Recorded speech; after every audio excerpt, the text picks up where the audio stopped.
សាច់ទានឹងមួនបងញ៉ាំមួយណាប្រាប់មកអូននឹងទៅដេញគប់មកឲ្យតួអូនគឺជាអ្នកក្ររឿងស៊ីបងកុំព្រួយឡើយអត់មន់គប់មន់គេឲ្យហ៊ានណាស់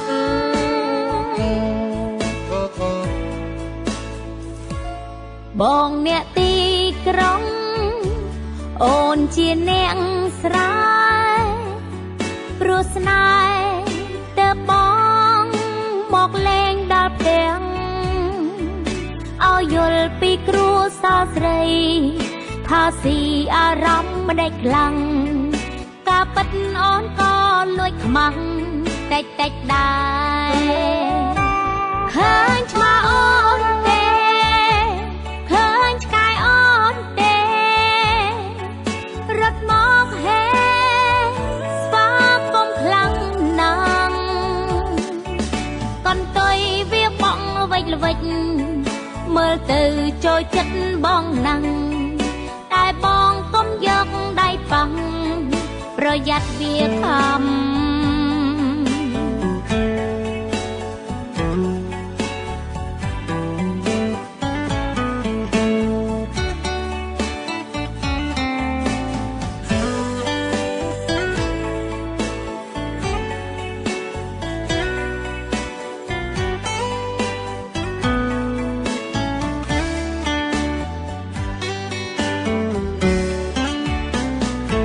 អូនថាលេងទេ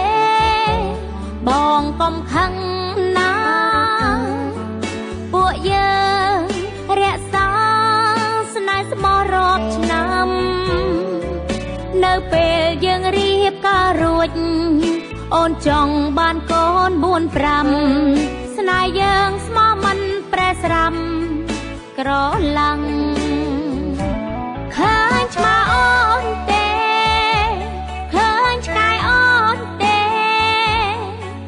រត់មកហេស្វាកុំខ្លាំងណាស់កន្ទុយវាបងវិចល្វិចមើលទៅចូលចិត្តបងណាស់តែបងកុំយកដៃប៉ះប្រយ័ត្នវាខំកន្ទុយវាបងវិចល្វិចមើលទៅចូលចិត្តបងណាស់